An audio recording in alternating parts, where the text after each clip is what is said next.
The NBA dunk contest used to be a national holiday. He does this. That's a 10. The lights dimmed, the crowd stood, a hush fell over the arena. Then came a gravity-defying, jump out of your seat, rewind it 5 times dunk so iconic it made us rethink what was humanly possible. That is what the NBA dunk contest used to be about. What started as pure, raw, in-your-face power dunks has turned into this. I'm worried about the guy holding the other guy. At some point, he gonna go down. Oh, that's a 50. That's a 50. But how did we get here? From the raw power jams of the 80s to the Vince Carter masterpieces of the 2000s. Vince Carter. Oh, it's over, ladies and gentlemen. To whatever we just witnessed last year. The NBA dunk contest has evolved, and the evolution has not been without controversies. Andre, you were robbed. It was your dunk contest to win. This is the entire evolution of the NBA dunk contest. All right, GOATs, today we've got an awesome sponsor, Prize Picks, the ultimate destination for daily fantasy sports. If you think you know ball and want to turn your pocket change into serious cash, then Prize Picks has you covered. Here's how it works. You pick 2 to 6 players, decide if they are going to have more or less on their projected stats, and boom, you're basically a sports stockbroker without the boring spreadsheets. Think you know ball? Prove it. Right now, Prize Picks has Kyrie dropping 1.5 threes or less, which is a steal because in Uncle Drew's last 5 games, he's knocked down 3 to 4 threes per game. And this one is against the Pistons. And it's not just basketball. You can bet on baseball, MMA, golf. Heck, if they had competitive thumb wrestling, I'm sure they'd have that too. Sign up today at prizepicks.com or use code GOATED when you deposit $10. Play your first $5 and Prize Picks will hand you $50 instantly. Whether you win or lose, that's basically free money. Let's get paid. Before we get into the NBA's dunk contest history, let's give credit where credit is due, because the NBA didn't even come up with this idea. Back in 1976, the ABA was like the NBA's cooler, more rebellious cousin. And that's when they asked the million-dollar question. What if we put the best dunkers in one competition and just let them go nuts? So at halftime of the ABA All-Star Game, they held the first ever dunk contest. And leading the pack, the human highlight reel before the human highlight reel, Dr. J. And that's been for everyone, really. Julius Erving. Now, was it the most powerful dunk ever? Not really, but it was graceful, effortless, and absolutely mind-blowing for its time. And just like that, the dunk contest became a spectacle. But then, the ABA folded into the NBA. What a lot of people don't know is that after the ABA's 1976 dunk contest success, the NBA kept it going in 1977. They held a one-off event that took place during halftime at each NBA game. Timing and concentration, the keys to slam dunk basketball. Kareem was a part of this. And here is the preeminent player in pro basketball today, Kareem Abdul-Jabbar. And it featured some of the worst contest dunks you will ever see. But then the NBA completely abandoned the dunk contest idea for the next 7 years. So after nearly a decade of ignoring what fans actually wanted, the NBA finally realized, you know what? Maybe dunking is cool after all. And in 1984, they brought back the dunk contest. It was 8 years ago to the day yesterday on this court that this man won the last slam dunk contest. Everyone expected a showdown between Dr. J and Dominique. The doctor goes upstairs. The human highlight film. 360. Wilkins puts it away. But then, Larry Nance came out of nowhere. Larry Nance of the Phoenix Suns. A big one on his first dunk. See, Nance had something nobody else was doing at the time, the cradle dunk. Oh, Larry Nance goes from downstairs and goes upstairs. And just like that, he shocked the world by becoming the first ever NBA dunk contest champion. And just when people thought things couldn't get any better, 1985 happened. If I could do that over, this would be the first time I admit that I wouldn't have mind losing. I think Doc should have won because it was just set up perfect for him to win that slam dunk contest, and it makes history really good if he wins. But knowing me, I have to get out there and try to do my thing too. And by now, the dunk contest had officially become a main event. And this time, the NBA's newest star had entered the arena, a rookie by the name of Michael Jordan. But here's the thing, Dominique Wilkins was also in the building, and this was a heavyweight fight. 6'6" rookies, slam, beautiful. Out of sight. Well, he put that ball, he locked it in his wrist, went in, and then from the side dunked it home and then winked up into the crowd. Wilkins came in looking like he was trying to shatter the backboard on every dunk. You can look at his face, you can see the concentration. The body going sideways and reach over the head and slam it back. Every windmill, straight up violent. Dominique Wilkins, the hammer with the right hand. Boy, that's a 10 to me. I may be too generous today, but that was a super move. Power. It was like watching power versus grace. Bam! Beautiful move by Michael Jordan. The one-handed reverse. I'm calling that a 9. Here's a third look, a third angle. A reverse cradle by Michael Jordan. That's a beauty. That's a 10 to me. And in the end, Wilkins took home the crown. He only needs about, I think, a 40 to win this. Here he goes. I think that'll do man. it. So Dominique Wilkins of the Atlanta Hawks, the new 1985 slam dunk champion. What made Michael Jordan's dunk interesting? Yeah, it was nice in the cradle law, but I liked how he was rocking the bling. You know, he had a little nice tight gold chain around the neck. 1986 doesn't get talked about nearly as much as 1985 or 1987, but you know who remembers it? Spud Webb. 5'7" in Spud Webb. He will really turn the crowd on, but I don't think he's a contestant to win this thing. Because this 5'7" dude, yes, 5'7", showed up and put on an absolute clinic. The second round. Oh, my goodness. John, this young man has been so impressive, and a crowd with a standing ovation. You see the 10s flashing. You know the one thing, John, the creativity of Webb. Absolutely. Absolutely, Rick. Look at this. Looks like he's taking a shot. Now, the timing that ball should bounce just right. He meets it at the height and does a reverse. A 50 for Spud Webb, and a deserved mark for sure. Even his own teammate Dominique Wilkins didn't believe he could win. Because he did some things that we didn't even know he could do. I mean, the 360s off the glass, the bounce and catching it off the backboard. And all. He threw down reverse dunks, windmills, and alley-oops like he wasn't literally a foot shorter than everyone else. And when the scores came in, Spud Webb had just won the dunk contest. And just like that, the NBA learned something very important. Size doesn't matter when you can jump out of the building. Some of the stuff he was doing, it was beyond belief. 1985 had been a warning shot. 1987, that was a takeover. By now, Michael Jordan had built a reputation as one of the most electrifying dunkers the league had ever seen. And with Dominique Wilkins sitting this one out, the door was wide open for MJ to take the throne. From the start, Jordan made the contest his personal playground. 45 and a 50, and Drexler probably in danger of being eliminated. 46 and Oh, I love it. He went straight to the basket just like he was floating on air, turned sideways, gave a little move to the side, and floated sideways to throw it in. will they give Michael Jordan a 50? He hasn't got one yet today. There it is. There he goes. He goes in straight, goes up in the air. Now he's sideways. Look at the air. Look at the hang time. Look at the flying motion. Look at his head above the rim. They show, here he is again. The fans reacted to the replay on the screen here. Look at him hang and fly. Look at his head. But the dunk that sealed the deal, you already know it. The free throw line dunk. Engines revving now. Here Jordan ready to take off. In Chicago. That's got to be a 50. Let's watch this one again. This deserves a second look. Michael taking off. The patented tongue comes out. Just in front of that line. Look at this. The double clutch, the reach out, and the stuff. He got 49. I don't believe it. Unbelievable. There we go.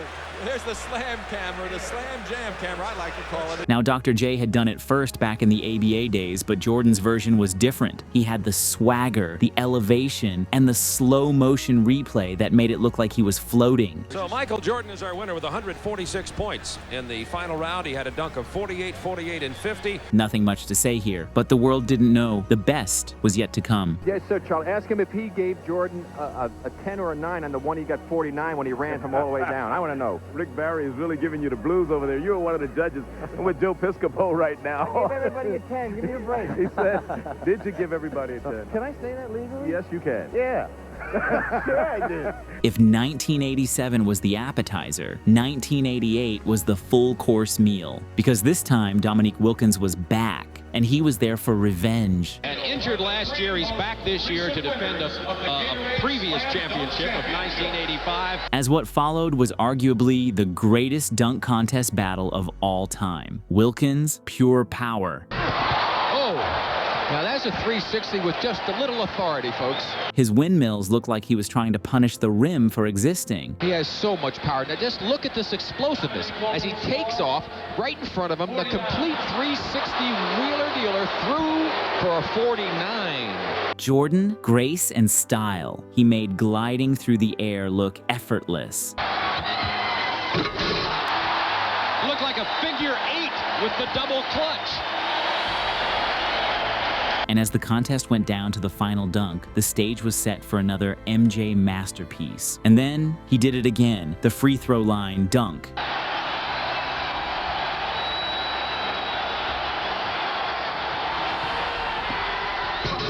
Now we will wait for the judges. A 48 ties, a 49 wins. They gave him a 50. They gave Jordan a 50. He defends his championship. And he took off further inside than he did the last time, but it's still a spectacular dunk. Michael Jordan had officially become the king of the dunk contest. And to this day, people still call this the greatest dunk battle of all time. Oh, it's a huge disadvantage. Chicago is Jordan's town, so yeah, you got a disadvantage going in because, he's like God in that city. So, but that's what makes it fun. After back-to-back Jordan masterpieces, expectations for 1989 were sky high. But there was a problem. Michael Jordan didn't compete. Attention slam dunk contestants, you might have a chance this year. At the Half has learned that a contestant by the name of Michael Jeffrey Jordan has withdrawn from the competition. Jordan's decision makes a lot of sense. He simply doesn't want to aggravate an already aggravated left knee. And neither did Dominique Wilkins, meaning, for the first time in years, the dunk contest didn't have a clear headliner. Instead, the contest saw guys like Kenny Walker, Clyde Drexler, and Otis Smith trying to fill the void. And while Walker put on a solid show, something felt off. It just felt like a regular dunk session at an open gym. Kenny Sky Walker took the crown, but let's be honest, nobody really remembers this contest. It was more or less a doctor's decision. I've been having problems after every game with my knees, where my left knees that I injured about 2.5 weeks ago. In 1990, Dominique Wilkins returned to claim his spot. Dominique dominated. Dominique Wilkins.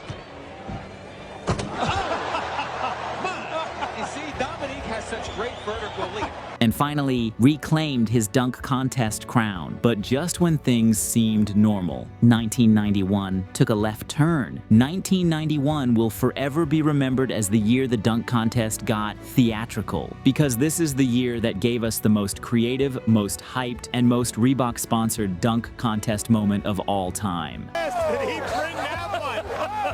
No. That was from the ankles. If any 50 come out, that's the one right there. D. Brown was athletic, sure, but his most important skill? Marketing. Here he goes, pump it up again. A two-handed windmill reverse jam. Then came his signature dunk. The no-look dunk was born. Oh my, that's the cherry on the sundae. Everybody knows it. D. Brown, 22-year-old rookie. No questions asked, the judges handed him the crown. But what the NBA didn't realize, they had just opened Pandora's box, because 1992 was about to get even weirder. By 1992, the dunk contest had a serious star power problem, and the contest desperately needed a spark. But instead we got Cedric Ceballos and a blindfold. The 1992 dunk contest wasn't exactly memorable outside of one thing: the blindfold dunk. I'm not believing this. Blind, here comes Ceballos. Yes!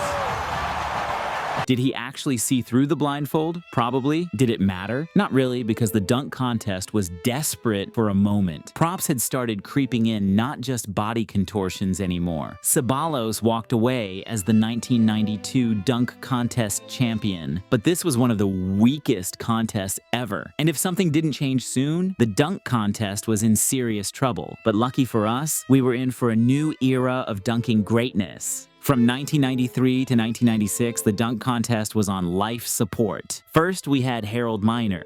Harold Miner, the rookie from Miami.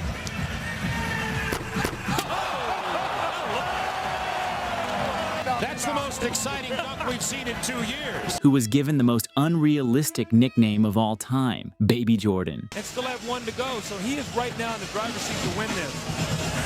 Oh, very big left-handed windmill jam from Miner. Isaiah Thomas. Unbelievable. Even though Miner won, the contest still didn't feel quite right. The 1994 dunk contest was where you started questioning your life choices midway through. Off his head. I see chuckles from the judges. I don't know if that... Well, I don't know if he's gonna win. And the worst part, Isaiah J.R. Ryder actually had a legendary dunk, the East Bay Funk dunk. Oh, between his legs! How about it? Charles Barkley, what do you think? Oh my God, that might be the best dunk I ever seen. That was awesome. One of the best dunks of the decade. But the rest of the contest, painfully mid. Baby Jordan was back in 1995, and to his credit, he showed out. He plays to the crowd. That's an advantage for him and J.R. Ryder. They're the guys who play to the crowd better than anybody. They definitely have an advantage. Oh, yes. But it still wasn't enough to fully restore the dunk contest hype. Because the real issue, it wasn't about one dunker. It was about the entire field. For years, the dunk contest had huge names. Jordan, Wilkins, Spud Webb, D. Brown. Now, the biggest names were guys like Tim Perry and Jamie Watson. Wow. Yes, completed only 1 of 3 did Jamie Watson. Fortunately, things would turn around soon, but not until after 1996. Brent Barry was a white dude with sneaky hops. He replicated the Dr. J. Jordan flight from the charity stripe. Still a tremendous leap.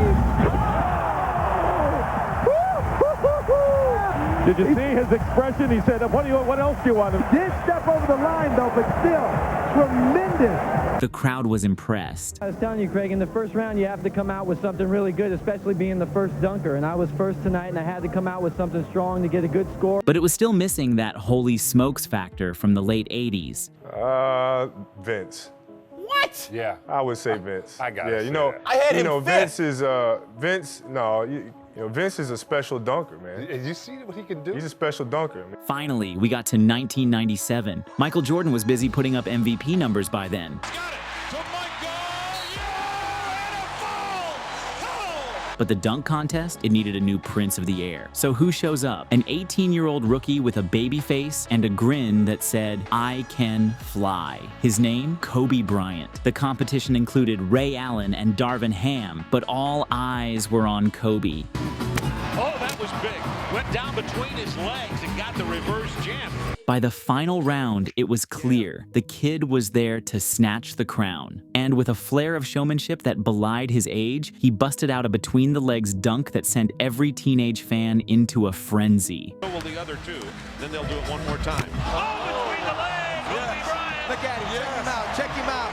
On that night, a new legend began to rise, and the best part? He was just getting started. In 1998, the NBA canceled the dunk contest, choosing to focus on the three-point shootout instead. Fans collectively sighed, and the next year, we had the lockout year. Though more talks were scheduled for Wednesday, the league decided to cancel the remainder of the November games before they even entered the boardroom. No All-Star Weekend, no dunk contest. The basketball world was running on replays and highlight tapes. While in Salt Lake today, fans showed their frustration. Could you imagine frustration? By dumping old smelly tennis shoes on the steps of the Delta Center. The shoes will be dropped off to the owners and the players so they can argue over who should keep them. After a 2-year dunk contest hiatus, the NBA decided to roll the dice in Oakland. And boy, did they roll a 7. Y2K didn't break our computers. But Vince Carter sure broke the internet before the internet was even a thing. Vince Carter was a human spring with arms that practically touched the Bay Bridge. Some said he had a hidden trampoline in his shoes. Others said NASA called and asked him not to dunk so high because it was messing with their satellite feeds. The competition, Steve Francis, Tracy McGrady, Jerry Stackhouse, and some other folks who quickly became side characters in Vince's highlight reel. The first dunk, a 360 windmill that looked so smooth, you'd think he rehearsed it in zero gravity. Carter with his first shot. Shaq was courtside filming with a camcorder the size of a small child, and Kenny Smith was yelling, "Let's go home!" Let's go home, ladies and gentlemen! Let's go home! After the very first dunk came the honey dip. Vince hanging from the rim by his elbow like he's checking if the net has any spare change. It's Carter with his first on the final round. Ladies, wait, time out. Final blow, between the legs jam. Nothing short of pure basketball poetry. Vince Carter. It's over, ladies and gentlemen. That night in Oakland, Vince Carter revived the dunk contest with the greatest single dunk contest performance of all time. Incredible. Unbelievable. I think he was probably the best dunker to ever dunk in a dunk contest. In 2001, the world was still recovering from the absolute dunkorama Vince Carter dropped on us in 2000. This one was in Washington, D.C., the capital. First round jitters, everyone had them, especially Baron Davis, whose blindfold dunk ended with more peeking than a kid at Christmas. The crowd was like, "Hey, we see what you're doing there, BD." But the real star turned out to be Desmond Mason. Here is Desmond Mason.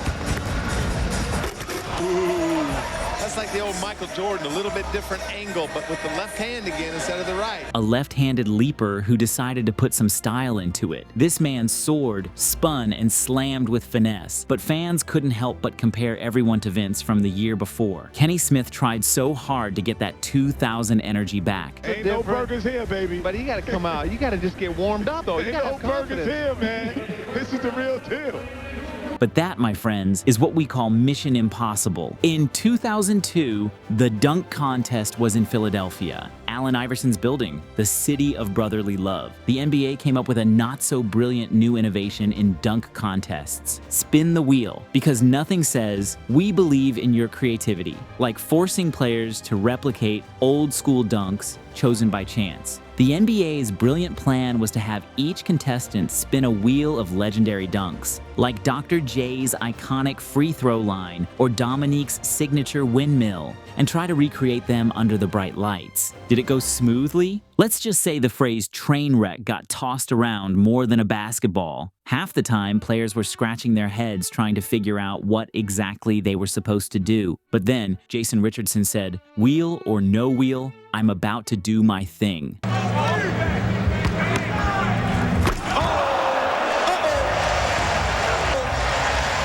He's letting us know he's here. By this point, the dunk contest's evolution now relied heavily on mid-air acrobatics and insane coordination. Fast forward 1 year, the league apparently realized that forcing grown men to spin a carnival wheel was not the pinnacle of sports entertainment. So in 2003 in Atlanta, they said, let's just let these guys do what they do best, jump really high and dunk really hard. And guess who was back? Jason Richardson, ready to defend his crown like a medieval knight guarding the realm of rim destruction.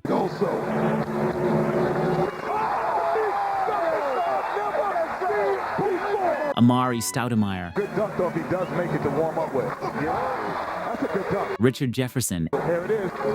Richard Jefferson. And Desmond Mason tried their best, but J. Rich made it clear he was still that guy. He stopped the show with one dunk, and off the backboard, between the legs jam from the baseline. Because sometimes you don't need a wheel, you just need a pair of rocket-powered sneakers and an unshakable desire to posterize gravity itself. Now it's 2004 in Los Angeles, Hollywood, home of sunshine and movie stars. The mission? Stop Jason Richardson from rewriting the dunk contest record books with a third straight win. Right away, Birdman tried to take flight. Look at that hair now. pretty good. That's nice, man. But beside the wingspan, the hair, and the tattoos, there wasn't anything else of note. Ricky Davis had a few high-flying leaps, looking like he forgot to read the How to Land Gracefully manual. From Cleveland to Boston. Okay. See, it's all right. Yeah, that was nice. That was nice. Oh! I try that again. He can't replace that one. No, you only get to replace one. Then there was Fred Jones, who quietly stepped on the court like a technician with one goal: get that trophy. The man pulled off slams that looked part circus, part ballet, and part where did that come from?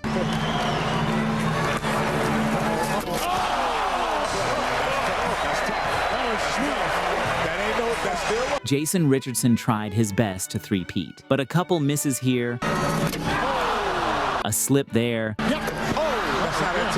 and suddenly the inevitability of the three-peat looked shaky. And that's when Fred Jones seized the moment. Freddie Jones from Oregon. Oh!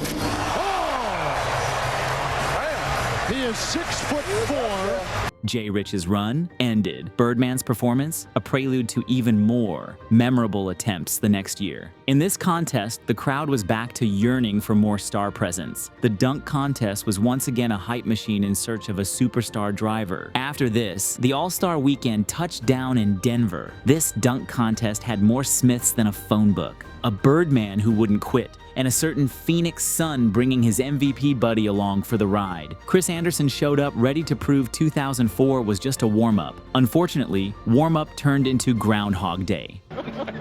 Chris Anderson. Way to pay him back, Smith. Attempt after attempt, pass after pass. Then came the Stoudemire Nash show with a hint of soccer. Nash bounced the ball off his head, setting up a perfect slam. Don't be crazy. I like this. Oh, he got it.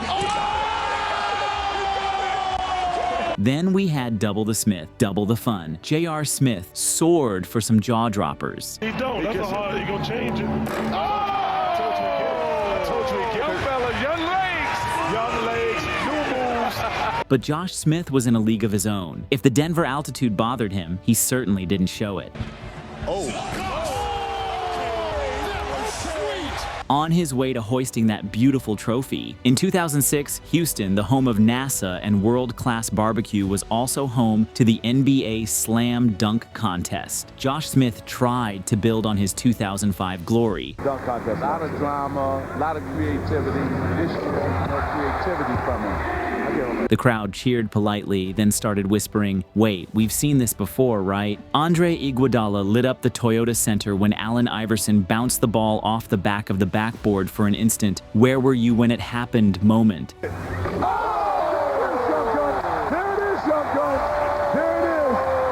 And Hakeem Warwick soared around with arms that seemed about 10 feet long. And Warwick's first attempt. That's pretty good. That's real nice. That's a nice dunk. That's an 8. But had some trouble finishing that perfect dunk. First dunk.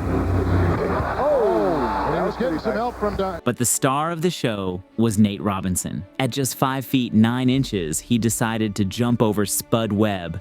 50, Kenny. 50!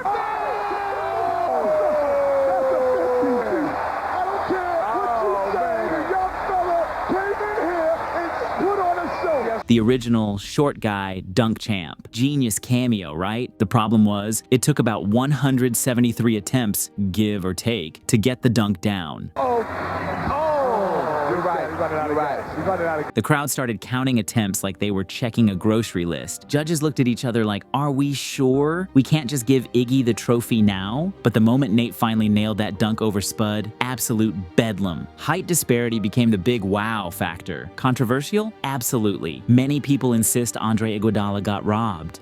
If he makes this over, Kenny. That's it. That's It's hard. done. Yeah. It's done. That's hard to do that. 50 from the judges. That did it. Oh my goodness. That's just stupid athleticism. That's just crazy right there. To catch the ball off the bounce, wrap it behind your back, and dunk it.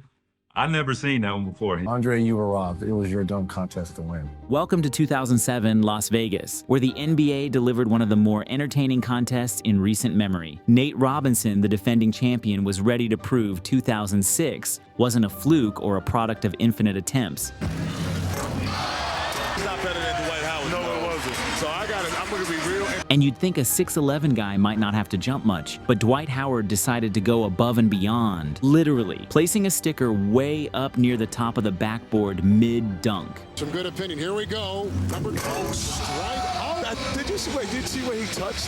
Top of the backboard, right? He tried to touch the top of the back. Oh! Then came Gerald Green, who channeled the spirit of D. Brown by rocking a throwback jersey and covering his eyes for a dunk. Terrific. Each slam was smoother than a Vegas lounge singer's voice, and the judges were giving out 50s like they were comping buffets. The man lit up a candle on a cupcake sitting on the rim and blew it out mid-dunk. Are you kidding me? And it stayed on. It stayed on.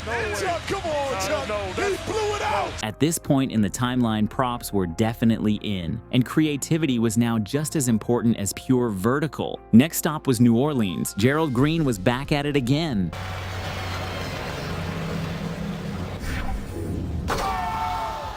I like it, don't love it, but it's good. Rudy Gay tried to hype the crowd by launching an online dunk-off campaign for ideas. But after seeing what Dwight Howard did, No, that's not going to get it done. He got a few claps, but no one was throwing beads his way for those efforts. But then, Dwight Howard happened. This man changed into a Superman cape. Right there on the court before launching towards the rim. He didn't so much dunk as he did throw the ball in from a foot away.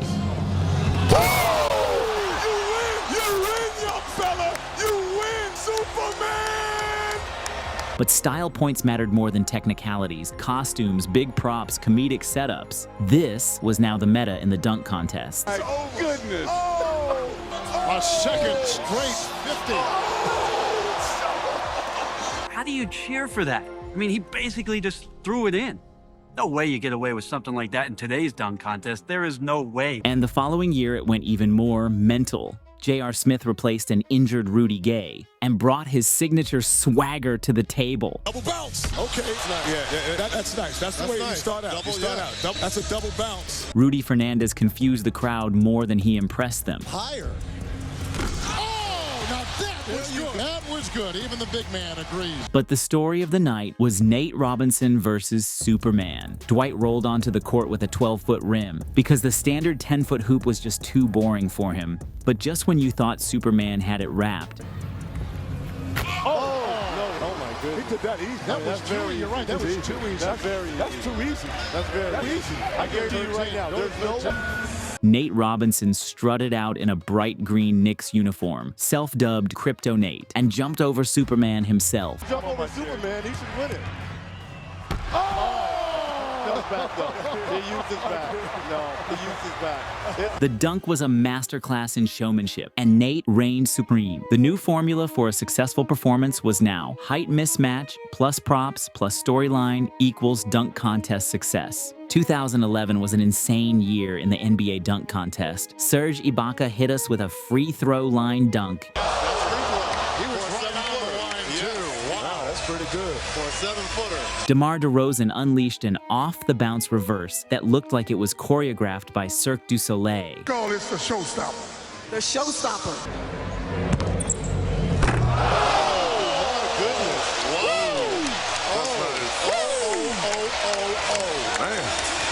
And JaVale McGee? Oh, he brought 2 basketball hoops onto the court because apparently one backboard just wasn't enough for him.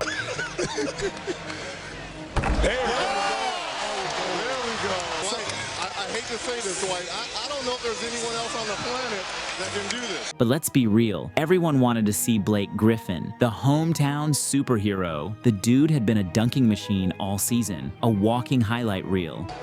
Around the Griffin screen, pick, goal, slam dunk! Oh my, what a play! So when it came time for his big moment, he rolled out a Kia sedan. What are they bringing out? A car. What you think? Gotta be a car. Not a Rolls Royce, folks. Sponsorship deals matter. A full-on choir appeared, belting out, "I Believe I Can Fly." You got all the judges standing up. That's how you know this is in the car. Before Blake soared over the hood of the car and slammed it home. I can't hear you. Do you believe you can do this? Blake, do you believe you can do this? You gotta believe. Sometimes It's real. Could Griffin have cleared the roof? We'll never know. But hey, he cleared enough metal to drive off with the trophy. Now the dunk contest had become a full production, complete with theatrical buildup and corporate synergy. The following year, we had glow-in-the-dark jerseys, movie references, and a bunch of fans asking, wait, who's that again? Chase Budinger busted out the white men can't jump routine. Okay, favorite basketball movie has to be White Man Can't Jump. Well, one thing, white man can't jump. I'm about to prove it right now. Paul George. Over Diddy. The ball. Great toss by Diddy. Paul George flipped off the arena lights. Oh, he's glowing in the dark. Yo, we didn't see everything now. This kid is glowing in the dark. He's really lights out. Oh! Okay. And Derek Williams was reportedly eyeing any prop in a 10-mile radius. But then out of nowhere, Jeremy Evans flew. Oh, I'm telling you, this is a tough dunk here.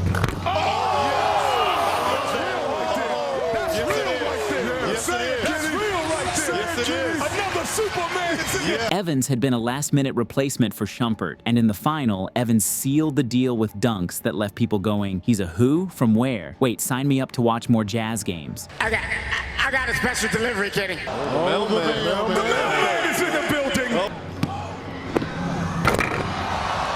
The mail was delivered. I guarantee you Carmelo never did that jumping over someone. Proving that sometimes a last-minute fill-in can win it all. The leaps were impressive, but fans began complaining about missing the superstars. The show aspect was now overshadowing the star factor. After that, the NBA took its traveling dunk circus to Houston in 2013. Gerald Green attempted something downright audacious, removing the net so he could dunk twice on the same jump. Man, we still got other people to dunk. You just can't be tearing up people's property. How long is it going to take to get the net back on? Problem? Gravity said, nah, not today. This is a pretty large degree of difficulty. After about 47 tries, he got something halfway workable. He's not going to make this. Nope. Kenneth Faried tried to bring the power game, but that high altitude in Denver must have spoiled it for him because there was a lot of misses. However, the final showdown was between Terrence Ross and Jeremy Evans. Jeremy Evans whipped out a painting of himself dunking, then dunked over that painting. You gotta be a joke. Okay. Oh, that was nice. Oh, he's gonna sign it. Okay. That is the dunk he just did. Not sure if that was meta art or performance therapy. Terrence Ross brought out a Vince Carter jersey to cue the nostalgia sirens. Whoa! It's over. Kenny, do the honors. With a tribute to Vince Carter. He soared, did a 360 windmill, and basically made everyone in Toronto shout, he's the new Air Canada, and then capped it off by leaping over a kid. No, that's 50. That's two 50s back to back. Give it to me. That's two 50s back to back. Back to back 50s. The dunk contest was once again about extension, fluidity, and referencing legends. 2014 was one of the weirdest dunk contests ever. The NBA did away with the one-on-one dunk-off and decided to try out a new format. Team East versus Team West. Team East had Paul George, Terrence Ross, and John Wall. Team West had Damian Lillard, Harrison Barnes, and Ben McLemore. After a freestyle round where everyone took turns throwing alleys, oh, this is nice. That's nice. Yeah, that's very nice. That's nice. That's very nice. On this one. Bet he does it on this one. Oh, my goodness. I told you. Oh, my goodness. It was too easy. The miss was too easy. we entered the battle round. PG gave us a slick 360 windmill. So now you admit it. Oh! Okay. Well, back on it. Unless you put up the tape. Dame took flight. He's put like Spud Webb dumps to a twist. He looked like Shaquille O'Neal next to Spud Webb. While Harrison Barnes and Ben McLemore got only half the stage time, and then he happened. John Wall. The other dunk when I jumped over G-Wedge was my second time only doing it. I did it the night before in practice. First slam dunk appearance. That is it. Goodbye, McLemore. Goodbye, Shaq. Because there is a new. I told you, John Wall is going to get it. Dance it out, baby. The grand finale was rather anticlimactic. After the battles, an announcement was made that Team East had swept 3-0. The broadcast declared John Wall the dunker of the night. And then it ended. No final round, no dramatic climax. After the contest, everyone agreed. Never do that format again. After the confusion of the 2014 team format, the league decided to keep things simple. 4 contestants, best dunk wins. Victor Oladipo set the tone by literally singing New York, New York with a Frank Sinatra-style fedora in hand. Today. Okay, that's not bad. Mason Plumlee had the home court advantage. Okay, not bad. But he was the least exciting part of the night. Baby Giannis showed off his Inspector Gadget arms. He's got to show us something real, though. He's got to wake the building up. Okay, that's nice. That's nice. But his near misses diluted his buzz to lukewarm. From the moment Zach LaVine took the floor wearing a Space Jam jersey, you knew you were about to witness something special. First dunk, a behind-the-back, one-handed reverse that made the judges leap out of their seats. That's unbelievable. Oh! Yes, he is. But I tell you, do something special. He says, I want a 50. I don't want 49. Don't want 48. Jaws on the table, 50s all around. Second dunk, basically a carbon copy of prime Vince Carter. Oh! And he's got him on his feet again. He's got you on his feet again. He's got you on his feet again. The dunk contest Twitterverse lost its collective mind. Oladipo tried to keep up with creative lobs and twisting acrobatics.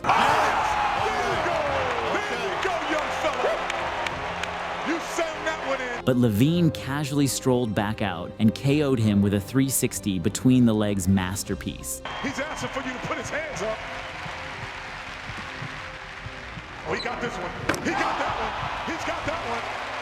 Off the stanchion, between the legs, turning the body. When the smoke cleared and the scoreboard's 50s were tallied, Zach LaVine stood victorious. A teenage LaVine brought the dunk contest back to its electrifying core, and the dunk contest felt magical once again. When the NBA rolled into Toronto for the 2016 All-Star Weekend, everyone expected Drake references, poutine debates, and maybe a cameo by a moose or two. What nobody quite expected was one of the greatest dunk contests ever, featuring a showdown so epic it made old heads compare it to MJ versus Neek in '88. Yeah, just the bright lights, the entertainment of it. So it's just like, it's right up my alley. It's my speed all day, every day. So Will Barton started strong, busting out a snazzy 360 jam to set the tone. Good. Oh, that was nice.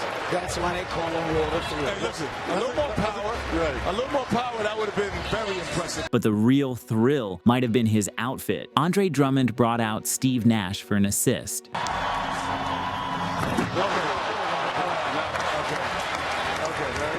However, Nash's hair got more camera time than the dunk. With Barton and Drummond politely out of the way, it came down to Zach LaVine versus Aaron Gordon in a duel that turned the Air Canada Centre into a cosmic launch pad. It's a long drum roll. Yes, there it is.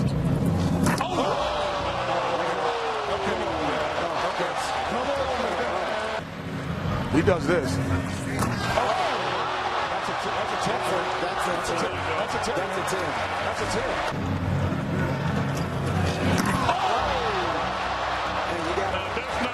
Compared to Aaron Gordon, well, let me see if he jumps on the free throw line, and I'll let you know. Real.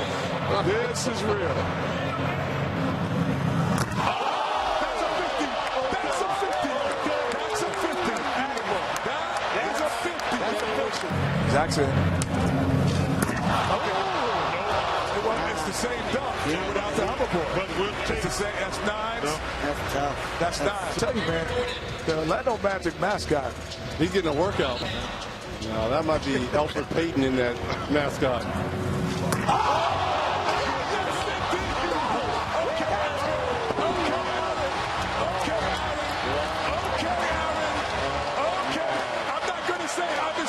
Since 2000, it's over, ladies and gentlemen. It's over again. That might be. If you said it's over, then it has to be. It's over. Between the legs.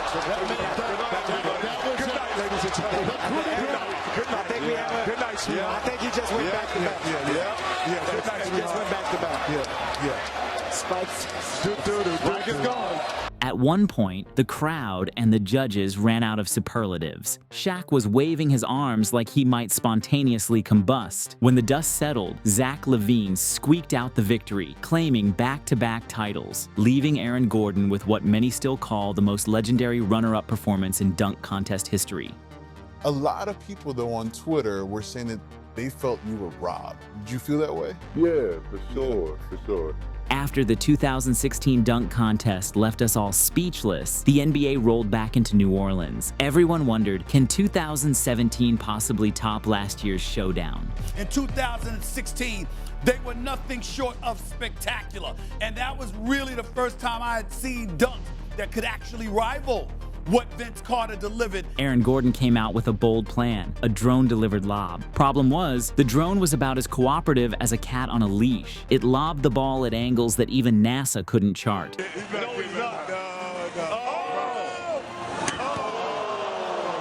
Gordon tried valiantly. Oh my goodness. This is why I gave him a couple 8s and a couple 9s last year, but he got robbed. But eventually, you could see the frustration on his face. Best Buy, I bought one and lost it the same day. See what I'm saying? All right. Didn't see what I saw. That is a 47. And the scoreboard. DeAndre Jordan soared for a windmill dunk that would have been incredible if you hadn't just witnessed a 2016 or a Dwight Howard in a cape. Size 22 upside the head for Khaled. That's nice. Nice. That is nice. And while Derrick Jones Jr. was showing off his God-given gifts, Glenn Robinson III played it cool. He soared over people. Back to you. Literally, humans lined up like hurdles and threw down jams that were deceptively clean. Over. Showtime. It's over. Call the cops because the robber came and took the trophy. Are you not entertained? No question. Do you see the crowd? No drama, no props that might malfunction, just pure straight-line flight, which led to him taking home the trophy in the Big Easy. Remember Larry Nance, the first ever NBA dunk contest champion? Oh! Larry Nance goes from downstairs and goes upstairs. Well, 34 years later, in 2018, his son Larry Nance Jr. came to LA, bringing back family legacy to the court.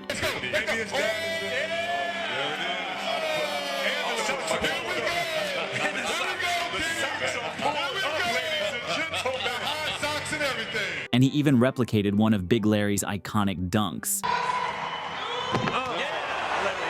Hey, the ball went in. You need to make that one first. You need to make it one. Hey, listen, like father, like son. Yeah. Victor Oladipo broke out a Black Panther mask, courtesy of a cameo from Chadwick Boseman. Chadwick Boseman, the star of Black Panther. That's authentic. Sadly, wearing the mask didn't grant him the agility of the Wakandan king.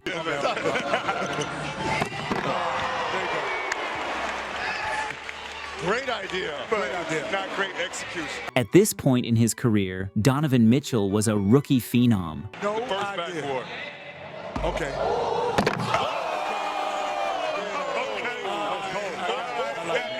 That was cold. And his bungee cord legs and a million-watt smile captured the imagination of the crowd.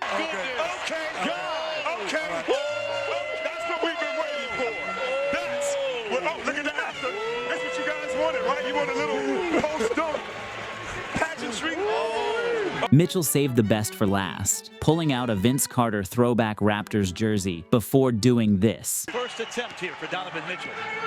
Here we go. Oh, okay. Okay.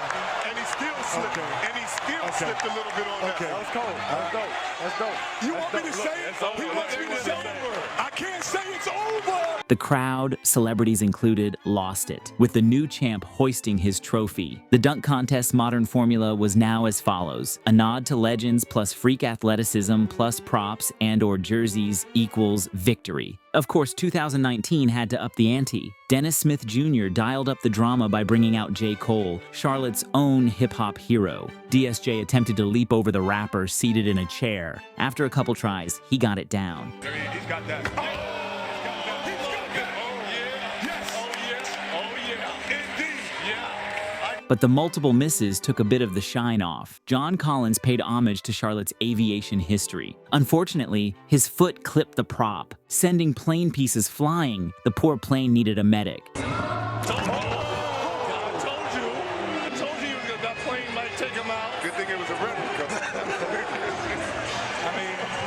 And then, Hamidou Diallo made the entire world do a double take. He asked the 7 feet 1 inch Shaquille O'Neal, yes, that Shaq, to stand under the rim.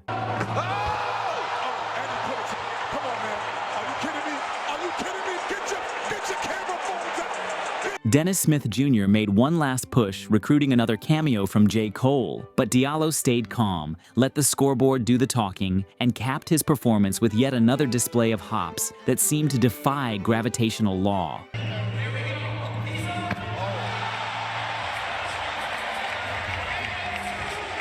The dunk contest had now evolved to bigger obstacles and bigger leaps. The next year, the NBA took the slam dunk to Chicago. Superman came back on the scene to pay tribute to the late Kobe Bryant with a 24 on his chest, while the white men can't jump outfit made a return to the contest as well. Let's go, Pat. Okay, see, I like it in the day, Kevin, when you can get 0.5. Because if you can't beat them, at least do it in style. The final duel came down to Aaron Gordon and Derek Jones Jr. in a slam-off for the ages. Okay, I'm not mad at that. I'm not mad at that. And listen, that lady, young man gonna do. I don't know. He better fly. Okay, Thursday 16. Thursday 16. Opposite way. What is that? He went the opposite way. What is that? I hope he's not asking him to lob it, because I would not have a chance to wrap it. Sure, I had to do this, and my neck was hurting when the dunk contest was over. And 50. And he only gotta wait. Only we gotta wait. Come on, man. He took a chance and he won. Hey, listen to this, man. Did he go through the legs? Not only did he go through the legs. Did he go through the legs? Did he go through the legs? Not only did he go through the legs. How about the power that followed? Then the taco fall moment happened. A dunk that will live in infamy. Okay, all right.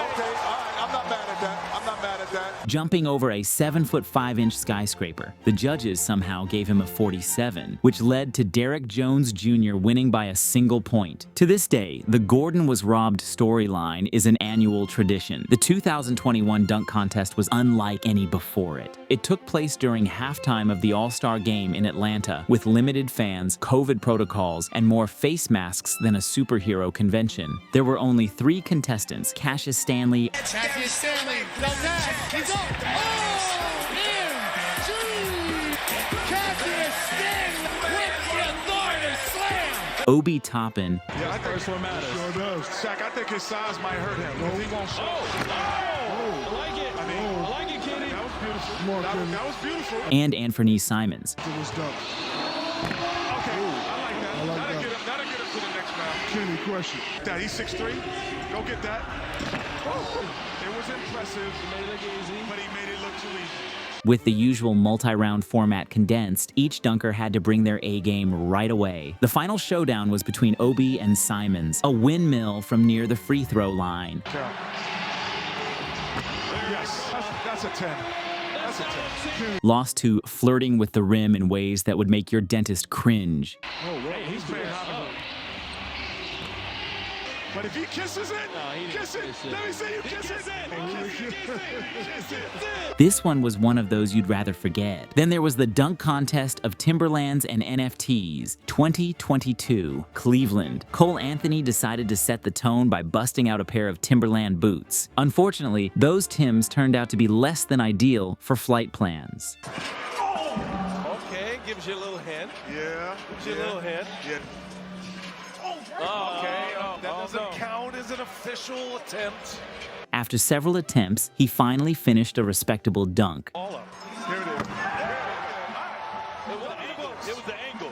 That wasn't bad. That wasn't bad. That's like an 8. Jalen Green, on the other hand, decided to partner with the NBA's new obsession at the time, NFTs. Is that like the Flavor Flav? That's an NFT. I think that's an NFT. But while Toscano Anderson was paying homage to Nate Robinson, Hey, Miami Love. Love. You know what he was trying to do? He was trying to put the arm in the rim. Put the arm somewhere. Vince Carter. It fell off his couch. He's rolling over. Obi brought out some trickery that helped him to earn some decent ooze from the crowd on his way to walking away as the 2022 champion. Good. Let's just get a nice. That would have been better than the first one anyway. Here, windmill off the glass. Oh, goodness. See, but he doesn't like that. He didn't flush it. Because he didn't flush it like the way. The contest saw a lot of missed attempts and lukewarm crowd responses, and social media called it lackluster.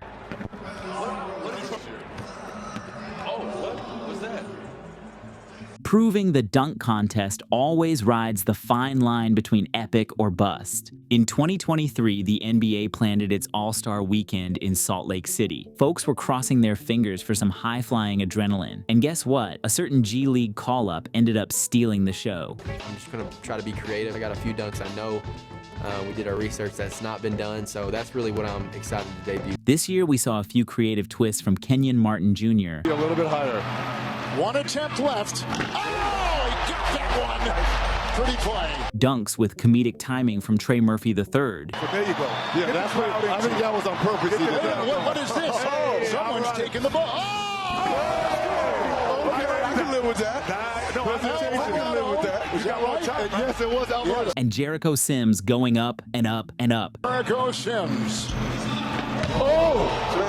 No. Two hands. It was impressive. In slow motion, it's going to look a lot better. Then came the G League's heir apparent, Mac McClung, the 6-foot 2-inch ball of energy who'd been lighting up social media for years. If anyone doubted a G Leaguer's ability to hang with NBA athletes, Mac soared in with a resounding, "Hold my Gatorade." First dunk, he jumped over 2 people, tapped the ball on the backboard, and reversed it home. I'm worried about the guy holding the other guy.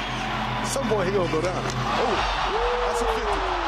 That's a 50. I gotta see if he hit the backboard. That's a 50. You got guys who can jump over hit guy, and you can't get a two-way. There's a lot of scouts that need to be fired. Second dunk, some midair contortion that left viewers rewinding to confirm if he had just done that.